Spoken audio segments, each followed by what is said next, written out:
Assalamualaikum, selamat datang di channel kesayangan Anda. Heboh survei Pilpres 2024 terbaru, Prabowo Subianto teratas kalahkan Ganjar dan Anies. Capres dari Partai Gerindra Prabowo Subianto mengalahkan Ganjar Pranowo dan Anies Baswedan pada survei Pilpres 2024 untuk wilayah Kalimantan Tengah. Elektabilitas Prabowo 26,6%, sedangkan Ganjar dan Anies masing-masing 22,3% dan 21,4% jika Pilpres 2024 dilaksanakan saat ini. Pada survei Pilpres 2024 periode September 2022, urutan keempat Ridwan Kamil, Agus Harmurti Yudhoyono dan Sandiaga Uno. Responden diberikan pertanyaan, jika pemilihan presiden diadakan sekarang, siapa yang Bapak, Ibu, Saudara pilih sebagai presiden di antara nama berikut? Hasilnya, Prabowo di urutan teratas kemudian diikuti Ganjar dan Anies. Info hasil survei Capres Carta Politika di Kalteng. Capres dari Partai Gerindra Prabowo Subianto mengalahkan Ganjar Pranowo dan Anies Baswedan pada survei Pilpres 2024 untuk wilayah Kalimantan Tengah. Nama Prabowo Subianto, Anies Baswedan, Ganjar Pranowo digadang-gadang punya kans maju calon presiden 2024. Nama ketiganya sering menempati tiga besar elektabilitas figur bakal calon presiden 2024 di sejumlah lembaga survei. Lantas, bagaimana kekuatan dan elektabilitas ketiganya maju Capres 2024? Publik mulai menghitung kekuatan meski ketiganya belum menjadi calon presiden definitif. Deklarasi itu diumumkan dalam Rapat Kerja Nasional, Rakernas, Gerindra yang digelar medio Agustus lalu.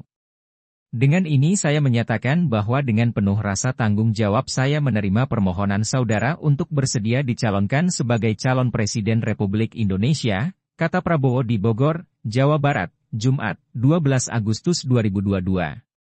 Partai besutan Surya Paloh itu mengusung Gubernur DKI Jakarta Anies Baswedan. Anies dipilih sebagai satu dari tiga bakal capres yang digadang-gadang Nasdem. Selain Anies, Nasdem semula juga menjagokan Ganjar Pranowo dan Panglima TNI Jenderal Andika Perkasa. Kenapa Anies Baswedan? Jawabannya adalah why not the best? Mengapa tidak yang terbaik? Kata Ketua Umum Partai Nasdem Surya Paloh di Nasdem Tower, Jakarta Pusat, Senin, 3 Oktober 2022.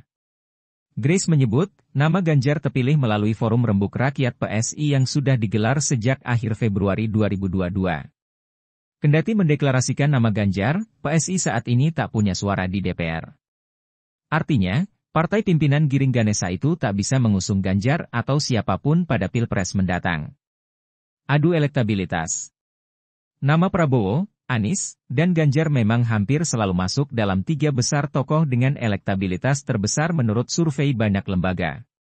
Survei Political Weather Station, PWS, yang dirilis Jumat, 7 Oktober 2022, misalnya, memperlihatkan bahwa nama Prabowo paling banyak dipilih responden, 30,8%. Menyusul kemudian nama Ganjar, 18,8%, dan Anies yang tak terpaut jauh, 17,5%. Survei indikator menunjukkan hasil yang berbeda. Dalam survei yang dirilis Minggu, 2 Oktober 2022, elektabilitas Ganjar disebut yang paling tinggi, 29%. Dua nama setelahnya lagi-lagi Prabowo, 24,4%, dan Anies, 20,6%. Sementara hasil jajak pendapat Lembaga Survei Jakarta, LSJ, yang dirilis Selasa, 27 September 2022, menyebutkan Prabowo peringkat satu tokoh dengan elektabilitas tertinggi, 31,5%. Sedangkan Ganjar di urutan kedua, 20,8%, dan Anies di urutan ketiga, 16,9%. Lembaga survei Saiful Mujani Research and Consulting, SMRC, dalam surveinya baru-baru ini mengungkapkan, sedianya suara PDIP akan bertambah 15% jika mengusung Ganjar sebagai capres. Seperti diketahui, salah satu dari Ganjar dan Puan disebut-sebut bakal diusung PDIP untuk menjadi capres. Kalau dimasukkan Ganjar, naik cukup tajam. Intinya, bukan soal persennya, Ganjar memperkuat PDIP secara signifikan, persisnya, kata pendiri SMRC, Saiful Mujani dikutip dalam tayangan YouTube SMRC TV, Kamis, 29 September 2022. Adapun survei Litbang Kompas pada 4 hingga 6 Oktober menunjukkan, deklarasi Anies Baswedan sebagai capres Nasdem memberikan efek elektoral ke partai yang dimotori Surya Paloh itu.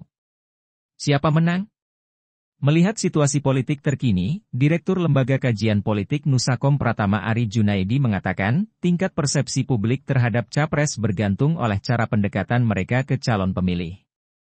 3 nama yang telah dideklarasikan sebagai capres yakni Prabowo, Anies, dan Ganjar merupakan peraih elektabilitas terbesar versi survei sejumlah lembaga. Dari 3 nama, menurut Ari, tingkat elektabilitas Prabowo sudah maksimal dan tidak bisa naik lagi. Mengapa bisa begitu? Prabowo dengan posisinya sebagai pejabat publik yaitu Menhan, Menteri Pertahanan, maka performance hanya tergantung kepada kiprahnya yang intens sebagai Menteri dan Ketua Umum Gerindra, kata Ari kepada Kompas.com, Senin, 10 Oktober 2022. Sementara, kata Ari, elektabilitas Anies bisa saja naik jika partai yang mendukungnya bekerja secara tepat. Nasdem sangat mungkin mengolah pencitraan Anies dan dukungan dari simpatisannya dengan maksimal. Akan tetapi elektabilitas Anies akan berpotensi menurun jika Nasdem gagal membantah dan mengolah isu Anies adalah toleran dengan praktik politik identitas, ujar Ari. Menurut Ari, Gubernur Jawa Tengah itu justru mendapat simpati publik dengan besarnya tekanan dari PDIP kepadanya. Sebagaimana diketahui, politisi PDIP itu kerap kali tidak diundang di acara partainya sendiri, hingga terang-terangan disebut kemajon, kelewatan, dan kemelinti, congkak, oleh elit partai publik. Sehingga publik menaruh iba dan semakin jatuh hati dengan ketegaran Ganjar, ucap Ari. Dengan tekanan politik demikian besar, Ganjar sulit berkampanye di luar Jawa Tengah yang bukan merupakan wilayah kekuasaannya. Namun begitu, Ari menyebut, keterbatasan itu justru dimanfaatkan Ganjar dengan memaksimalkan berkampanye di media sosial. Tingginya elektabilitas Ganjar di tengah hambatan dan tentangan dari partainya justru melejitkan dirinya daripada Prabowo atau Anies, kata Ari. Saya berkeyakinan Ganjar adalah kuda hitam dalam Pilpres mendatang, tutur dosen Universitas Indonesia itu.